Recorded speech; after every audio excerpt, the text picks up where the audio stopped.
Evening, welcome back to my new blog video. আশা করছি সকলে ভালো আছেন, সুস্থ আছেন। এটা হচ্ছে বৃহস্পতিবার সন্ধ্যাবেলার ব্লগ। তো সেদিন দেখুন আয়নার আব্বা কী নিয়ে এসেছে। রাত্রেবেলা তো এগুলো কাজ করতে একদম বিরক্ত লাগে। এই মাছগুলো আয়নার আব্বা খাবে হচ্ছে মশলা দিয়ে ভাজা। সাদা যদি লেবু চিপে দিতাম তাহলে তো নাকি অমৃত লাগতো। তো যাই হোক, এখন এই হলুদ লবণ দিয়ে মাছগুলোকে ভেজে নিই। বাকি গল্পটা একটু পরে বলছি, একটু ওয়েট করুন প্লিজ।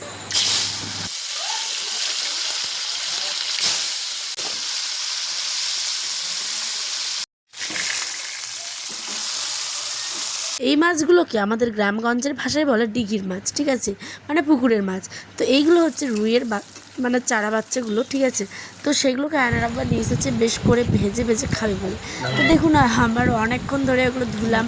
আয়নার আব্বাও দাঁড়িয়ে দাঁড়িয়ে অনেক মশাগুলো ধরছিল আমাকে, তো সেগুলো ঝেড়ে ঝেড়ে দিচ্ছিল কষ্টকর। মানে পরেই এই যে দেখুন রান্না বান্না বসিয়ে দিয়েছি।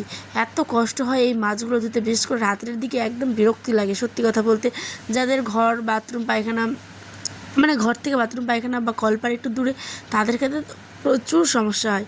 আর আজকে আমরা রাতে খেয়েছি পান্তা, জানেন কি বলবো। আর ওই তো মা চলে গেল গতকালের ব্লগে আপনারা দেখেছেনই। তো মা চলে যাওয়ায় হুট করেই মাকে যেতে হয়েছিল। আমি তো বলেছিলাম কারণটা কেন, তো যারা দেখেনি ব্লগটা দেখে নেবেন। তো এখানটায় সেই জন্য অনেকগুলো পান্তা বেঁচে গেছিলো জানেন। তাই পটল ভাজা, পেঁয়াজ, কাঁচা লঙ্কা আর ওই মাছের যে ভাজাটা করলাম সেটা দিয়ে রাত্রিটা সেরে নিলাম। আজ হচ্ছে শুক্রবার, সকাল বাজে এখন 6টা। তো গুড মর্নিং সবাইকে। আর আমার এই হেঁচকিটা এখন মানে এমনভাবে উঠেছে যে আমি এখন ভিডিও এডিট করার সময় মানে ভয়েস দিচ্ছি, কিন্তু আমার এই যে কথা বলতে বলতে কোনো সময় হেঁচকি চলে আসছে, জানি না কেন। তো যাই হোক, আজকেও প্রচুর পরিশ্রম করলাম। আগামী দিনের ব্লগগুলোতে আপনারা দেখতে পাবেন। আমার বাড়িতে একটা নতুন জিনিস আমি বসাচ্ছি। তো সেটা কী জিনিস দেখতে হলেও কিন্তু অবশ্যই আগামী দিনের ব্লগগুলোতে চোখ রাখবেন। হ্যাঁ, তো চলুন। এখানটায় এই যে কিছু কিছু ঘ্যাক, মানে এগুলোকে বলে মাকাই ভুট্টার যে ভিতরে হয় সেটাই আর কি ঘ্যাক। তো সেটাকে এখন ভালো করে পরিষ্কার করবো, ইটগুলো নিচে বিছিয়ে বিছিয়ে ভালো করে একদম তক্তা দিয়ে বেশ করে উপরে রাখবো। সেটা অন্য একটা ব্লগে শেয়ার করবো। আজ বেশি দেখাতে পারছি না, কারণ ব্লগটা একদম কি বলবো ছোটোই রেখেছি। কেন বলুন তো, আমার ফোনে একদম চার্জ ছিল না তখন, একদম 6% হয়ে গেছিলো, যে কারণে আমি পুরোটা শেয়ার আগেতেই ছিল যে লেগেই আছে। এক পোয়া দুধ করে নিয়ে আয়নার জন্য, ঠিক আছে, এইটাতে দিয়েছিল। আয়নার আব্বা বুদ্ধিমান, এই যে এইখানটায় রেখেছিল। তো এখানে রাখার পরে পুরো দুধ দেখুন আমি এখন মুছছি। আয় যে পুরো দুধ আর নিচেটা দেখুন পুরো ভরে গেছে এখানে। আয় যে সারা মানে ফ্রিজ একেবারে দুধ হয়ে গেছে। তো কি বলবো বলুন, আমি বুঝে পারি না জানেন। এইগুলো এখানে কি এটা রাখার জায়গা? এটা গেট, ফ্রিজের গেটটা দিয়ে কেউ দুধটা রাখে? তবু আবার গ্লাসে ওটা গরম করতে শুধু যাচ্ছিলাম, তাই এরম হয়ে আছে। কি অবস্থা। চলুন, এদিকে আমার আয়নের আব্বার কাণ্ড দেখেছেন। মানে কি বলে, ফ্রিজের গেটটাতে রেখেছে হচ্ছে দুধের গ্লাস। সারা মানে ফ্রিজ একেবারে দুধ। মাথা প্রচুর আমার গরম হয়ে গেছিলো। তাই আমি কি একটুখানি ক্লিপস নিয়েছিলাম। দেখুন কি অবস্থা হয়েছে, দেখেছেন দুধ এখানে জমে আছে। কি বলবো বলুন, কিছু জাস্ট বলার নেই, কিচ্ছু বলার নেই।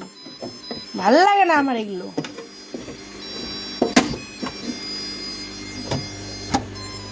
নতুন ফ্রিজটার এমন হাল করেছে যে পারাই যাচ্ছে না জানেন।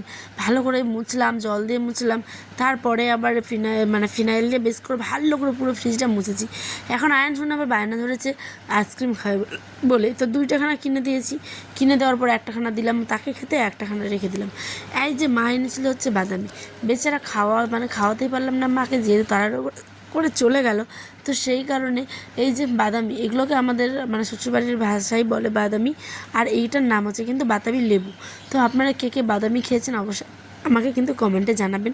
আপনাদের কোথায় গ্রামের ভাষায় কী বলে অবশ্যই সেটাও জানাবেন। হ্যাঁ, কারণ বাদামি বলে, কেউ বলে বাতাবি লেবু, কেউ আরও কত কী বলে। তো আমার নামগুলো জানা থাকলে বেশ ভালোই লাগে, ঠিক আছে। আর প্লিজ আপনারা আমাকে ক্ষমা করবেন, আমি কথা বলতে বলতে বারবার তুলছি। মানে আমি জল খেয়েছি কিন্তু জানি না কেন এই এখন মানে ভয়েসটা দেওয়ার সময়, অন্য কোনো দিন কিন্তু হয় না। আজকে হঠাৎ করে এমনভাবে হেঁচে আসছে যে কী বলবো। আর আজকে তো আয়ান তো এখন ঘুমিয়ে, এখন বাজে হচ্ছে গিয়ে 4টে। এখন আমি ভয়েস দিচ্ছি, আপনারা পাবেন ঠিক সন্ধ্যা 6টায় ব্লগটা। তো কেমন লাগলো ব্লগটা অবশ্যই কিন্তু কমেন্টে জানাবেন। আর হ্যাঁ, বাতাবি লেবুগুলো কিন্তু মিষ্টি সেই ছিল, কিন্তু কি বলুন তো, সাদা ফল। আমার বাবার বাড়িতে যেটা মানে দুটো গাছ ছিল, একটা হচ্ছে কি পুরো গোলাপি ফল যেটা মোটা মোটা হয় বেশ, আর একটা হচ্ছে গিয়ে এই যে সাদা ফল। তো শুকনো লঙ্কা দুইটা নিয়েছি, যেহেতু শাশুড়ি মার আমি মিলে খাবো, তাই ভালো করে শুকনো লঙ্কা থেতলে একটু চিনি দিয়ে একটু নুন দিয়ে একটু তেল দিয়ে, ওহো হো, আবার খেতে ইচ্ছে করছে, দেখলেই খেতে ইচ্ছে করছে। তো আর চলি, দেখা বানাটি ব্লগে। সকলে ভালো থাকবেন, সুস্থ থাকবেন, সাবধানে থাকবেন। আর ব্লগটা কেমন হলো অবশ্যই কমেন্টে জানাবেন কিন্তু।